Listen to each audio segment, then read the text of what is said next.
নিজের আপন কাকার দ্বারা প্রতারণার শিকার কৈলাসহর মহকুমার অধীন ইরানি থানার আওতাধীন গৌরনগর আরডি ব্লকের অন্তর্গত পূর্ব ইয়াজিকাওড়া গ্রাম পঞ্চায়েতের এক প্রবাসী।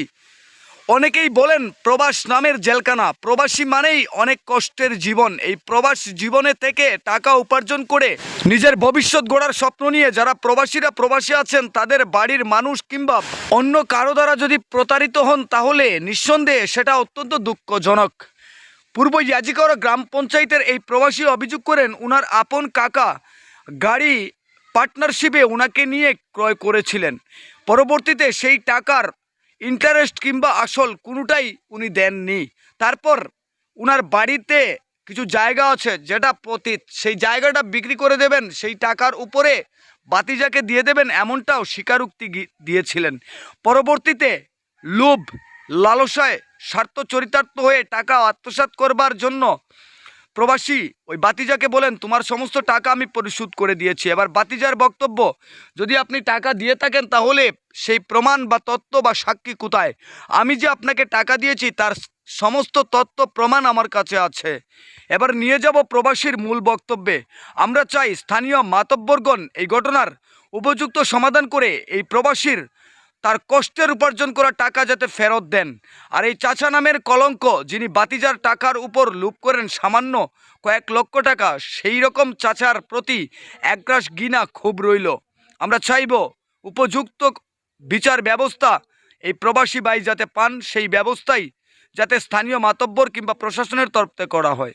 গোটা বিষয়টা লিখিতভাবে থানায় অভিযোগ দায়ের করতে বাধ্য হয়েছেন বাতিজা। এবার নিয়ে যাব সেই প্রবাসীর বক্তব্যে। ব্যুরো রিপোর্ট, লাল শক্তি নিউজ। আসসালামু আলাইকুম, আমার নাম দিলবার হোসেন, বাড়ি স্টিয়াজওয়ালা 2 নম্বর ওয়ার্ড। আজকে আমি না পারতে গিয়ে সোশ্যাল মিডিয়া ক্যামেরার সামনে এসে সাংবাদিক সম্মেলন করতেছি। দেশবাসী এবং আইন প্রশাসনের কাছে আমি আমার একটা সুস্থ বিচার চাইতেছি।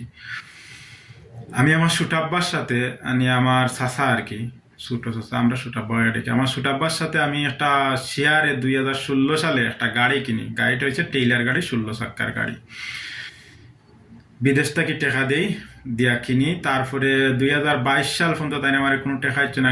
গাড়িতে রুজি করছেন আর তাই কলকাতায় জায়গা সম্পদ বানাইছেন।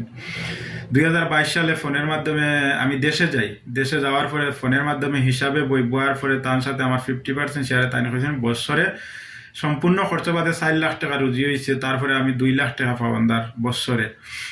সেই হিসাবে আমি 7 বছরে 14 লাখ টাকার আমার মেন ব্যালেন্স ছিল 6,50,000 টাকা। টোটাল আমার টাকা হয়েছে 20,50,000 টাকা। টাকাটা না দিতে পারিয়া আমার কাছে 37 শতক জায়গা, আমি 18 ঘন্টা জায়গা, টিল্লা জায়গা বিক্রি করছেন 12 লাখ টাকা দাম ধরিয়া। আর বাকি 8 লাখ টাকা আমার কইছেন পরবর্তী সময় তাই আমার শোধ করে দিবা। তে জায়গাটা কাগজ করে দিছেন না, দেরাম দিমু কইয়া দীর্ঘ 7-8 মাস আমি ছিলাম দেশে। তারপরে আমি আবার যখন বিদেশ চলে আসবো তখন তান্ডে আমি আবার জানাই, তান্ডে শেষ পর্যন্ত কইছে আমি প্লেনের টিকিট আপ ডাউন করে দিব, তুমি আও আমার জায়গাটা কাগজ করে দাও। তাই কইছেন বিভিন্ন সমস্যা দেখাইয়া আইসই না। তারপরে কইছেন তুই বিদেশ থেকে আওয়ার পরে আমি দিব। আমি বিদেশ চলে আই। আওয়ার পরে এখন আমার যাওয়ার সময় আইছে। এখন আমি তান্ডে কইছি আমার জায়গাটা আমি বাড়ির যারা আমার জায়গাটা গিয়ে কাগজ করে দাও, আর আমার বাকি ব্যালেন্স যেগুলো আছে ওগুলোও দাও। তারপরে তাই এখন আমার এখন হঠাৎ করে যে তোমায় কর টাকা পাইতে, তোমার তো সম্পূর্ণ ব্যালেন্স আমি দিয়ে দিচ্ছি, টাকা পয়সা যা ছিল হিসাব করে তো তোমার সাথে আমার হিসাব কিতাব শেষ, তুমি আর কোনো টাকা পয়সা আমার কাছে পাইতাই না। এখন হইয়া তাই আমার তোলে জায়গা আসলো, জায়গাটাও জবরদস্তি দখল নিছেন গিয়া আবার ক্ষমতাশীল মানুষ দিয়া। বিদেশ কলিকাতাতেই ফোনে দেশ ক্ষমতাশীল মানুষ দেওয়া জায়গাটা টান দখলে নিছেন গিয়া।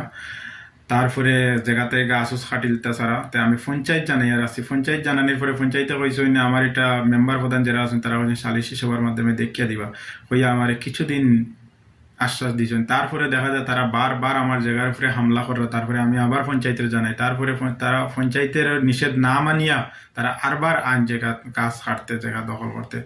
তারপরে এখন আমি আইন প্রশাসন এবং সাংবাদিক সম্মেলন করে দেশবাসীর কাছে আমার ওটা তো সুস্থ বিচার চাইতেছি। আমি না পারতে গিয়ে ক্যামেরার সামনে যাই। আর আমার চাচারে আমি এতটা বিশ্বাস করতাম, আমার সুটাব্বারে আমার বাপের থেকেও বেশি বিশ্বাস আর ভরসা করতাম। আর আমার সাথে এইরকম করবা আমি জীবনে কল্পনাও ধারণা করিনি। তাই আমি আজ অনেক বড় প্রতারণার শিকার হয়েছি। আমার ওটা তো সুস্থ বিচার চাইতেছি দেশবাসী, আইন প্রশাসন এবং সাংবাদিক সবের কাছে। কিন্তু তাই না আমার এখন এখন টাকা পয়সা দিলাইছেন, কোনো টাকা পয়সা আমার দিচ্ছেন না। আমি এখন পর্যন্ত কোনো জাত কোনো টাকা পয়সা পাইনি। তাই ওটা তো আমার একটা সুস্থ বিচার করে দেওয়ার জন্য এখানেই শেষ।